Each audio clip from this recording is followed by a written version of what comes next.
messieurs, bonsoir. Vous suivez le journal Info Pacifique. Bienvenue. À la une de l'actualité, fin du feuilleton de Petit-Bois à Tabar. Le juge à la cour d'appel de Port-au-Prince, Yves Altidore, a ordonné mercredi la libération des 17 autres personnes arrêtées le 7 février. Assassinat mardi après-midi de l'entrepreneur Ferry Cavé au centre-ville de Port-au-Prince. Il revenait d'une banque commerciale quand il a été attaqué par des bandits armés. Il a été atteint d'une balle à la tête. Plusieurs regroupements politiques de l'opposition envisagent d'organiser 3 journées de mobilisation à partir du 28 mars dans le cadre de la commémoration des 34 ans de la Constitution de 1987. L'Office national d'identification ONI entend accélérer le processus d'enregistrement et de livraison des cartes d'identification nationale selon le responsable de la communication. Si vous jugez que cette vidéo est intéressante, n'hésitez pas à liker et partager la vidéo. Et surtout, n'oubliez pas de vous abonner à cette chaîne et activer la cloche de notification pour ne pas louper aucune de nos vidéos. Le développement du journal Assassinat mardi après-midi de l'entrepreneur Ferry Cavé au centre-ville de Port-au-Prince. Il revenait d'une banque commerciale quand il a été attaqué par des bandits armés. L'ingénieur Ferry Cavé était le PDG de la compagnie Cavé City Construction SA. Le défunt a été touché d'une balle à la tête et était responsable du projet de construction d'un village pour les policiers à Delma 75. La Cour d'appel de Port-au-Prince a ordonné la libération des prisonniers écroués dans le cadre du supposé coup d'État fomenté à l'habitation Petit-Bois à Tabar de la nuit du 6 au 7 février dernier. Avocats et parents des victimes sont en liesse après l'ordonnance du juge Yves Altidore ce mercredi 24 mars 2021. Hirschrezil et Wilkins Moïse étaient sur place. Suivez leur reportage. Alors que le président de la République s'apprêtait à participer aux festivités carnavalesques dans le sud-est à Jacmel, Jovenel Moïse, sur le tarmac de l'aéroport Toussaint-Louverture, avait annoncé que sa vie avait été menacée par un projet de coup d'État. Le peuple haïtien, premièrement, féliciter toute fraction pour te faire que responsable de sécurité dans le palais, te porter atteinte, c'est ça que tu rêves pas, mon qui pour te porter atteinte à la vie. Bon Dieu, les grâce à Sanbaouéo, il a voté. Je pense que le chef CSBN là, DG Police, ministre Justice, secrétaire d'État Sécurité Publique, délégué l'Ouest, il va parler avec nous tout à l'heure pour expliquer nous tout en détail. Dans le cadre de ce projet de coup d'État, plus d'une vingtaine de personnes ont été appréhendées, dont le juge à la Cour de cassation, Yvikel Dabrésil, et l'inspectrice générale de la PNH, Marie-Louise Gauthier. Disons que le magistrat Yvikel Dabrésil doit rester à la disposition de la justice pour répondre des faits qui lui sont reprochés devant la juridiction prévue par la loi. Disons par contre que les autres requérants doivent attendre que leur dossier soit soumis à un juge pour information. Disons que cette décision est exécutée nonobstant le recours, commettant l'huissier signé Peterson, immatriculé au greffe du tribunal de ce ressort pour la signification de la présente décision. Si le juge d'Abrésil a été relâché 3 jours après, à partir d'une ordonnance de main levée en habeas corpus par la doyenne du tribunal de première instance de la Croix-des-Bouquets, les autres personnes sont jusque-là écrouées derrière les barreaux. Plus de mois après, la justice s'est finalement prononcée sur leur sort. Nous sommes le mercredi 24 mars 2021 à la cour d'appel de Port-au-Prince. Le décor est bien planté. Parents, amis, avocats, ils sont tous présents dans la salle d'audience où le juge Yves Altidore doit se prononcer sur la culpabilité ou non des 17 détenus. Infime, partiellement l'ordonnance dont elle appelle, le statut à nouveau déclare illégal l'arrestation et la détention des sieurs et dames ci-dessus énumérées.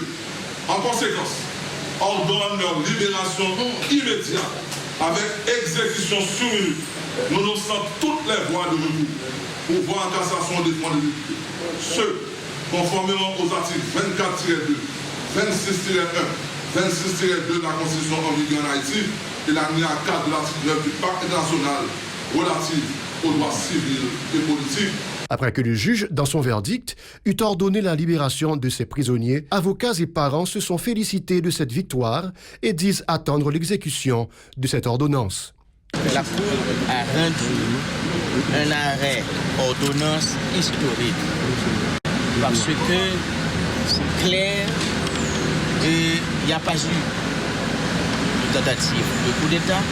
C'est clair, l'arrestation et la détention des prisonniers politiques du 7 février représentent des actes illégaux, des actes arbitraires, contraires à la Constitution. Une première manche gagnée pour ces détenus, appelés prisonniers politiques par plus d'un. Maintenant, il faut attendre la notification de l'autre partie condamnée par le greffe du tribunal et la mise à exécution de l'ordonnance. Comme dit l'adage, une victoire momentanée réside dans la force, tandis qu'une victoire durable réside dans la raison. Que la justice soit rendue à celle et ce dont elle est due. Plusieurs regroupements politiques de l'opposition envisagent d'organiser 3 journées de mobilisation à partir du 28 mars dans le cadre de la commémoration des 34 ans de la Constitution de 1987. Une initiative qui devrait trouver le soutien de tous les secteurs de la vie de la militante Marjorie Michel, déclarant qu'elle sera étendue à tous les 10 départements géographiques du pays. Marjorie Michel au micro de Rouven Saint-Phar et Osias Fortuné. Nous chita ensemble avec toute couche qui a fait politique active dans le pays, parti, nous déterminer entre nous et nous planifier ensemble pour nous organiser ensemble 3 journées de contestation, 3 journées de manifestation et de commémoration pour respect de la Constitution. 3 journées qui c'est 28 mars, dimanche, que nous tous nous déterminons ensemble. 29 mars, qui c'est Maman Bemba, c'est jour vraiment date, commémoration de la Constitution. Dans Maman Bemba, ça, nous avons interpellé toute population, toutes couches confondues, tout secteur dans la vie nationale, à travers les 10 départements du pays et de la diaspora. Moi, 10 départements du pays, c'est parce que pas de un département qui va affecter par ça là. Par criminalité, par la vie chère, par gangstérisation, tout département dans le pays d'Haïti affecté. Même la diaspora, à travers mon yogi en Haïti, et même leur fait affecté. Joue ça avec 9 février, 29 mars, qui c'est Maman Bemba. Il faut que tout Haïtien, à travers les 10 départements et la diaspora, il faut que camper pour dire qu'il faut la Constitution à respecter. À travers les 10 départements, avec des activités, avec des marches, avec des manifestations, avec toute forme de protestation, pour dire le peuple haïtien dit Constitution 1987, là, autant que c'est la propre. Par ailleurs, l'ex-ministre à la condition féminine Marjorie Michel condamne l'insécurité grandissante, particulièrement la multiplication des cas de kidnapping qui continuent de semer la désolation et le deuil dans le pays. Pour elle, des autorités cautionnent les agissements des bandes armées sur le territoire. La militante a aussi critiqué le profond malaise constaté au sein de la police nationale. Selon Marjorie Michel, les dirigeants du pays ont instrumentalisé la force de police. La prochaine mobilisation antigouvernementale sera aussi l'occasion de soutenir la PNH, fait savoir Mme Michel. 30 mars, nous tous nous la police nationale, que le peuple haïtien à un moment donné, lorsque l'armée d'Haïti a fait des exactions sur la population, lorsque l'armée d'Haïti s'est transformée en un groupe qui cause la population, il n'était pas d'observer la population, le peuple a sorti, il a dit, pas la police nationale, police nationale, ça, nous réaliser et nous voyons tout à fait système dans la tourmente. Police nationale, ça, que la population du pays d'Haïti est quand même demandée, nous voyons la gueule dans la politisation. Police nationale, ça, qui supposait planer au-dessus de tout groupe. Police nationale, ça, qui supposait apolitique, malheureusement, nous voyons ça qui a passé là-dedans. 30 mars, le peuple haïtien a sorti pour lui affirmer volonté qu'elle gagne pour une police nationale qui planait au-dessus de tout.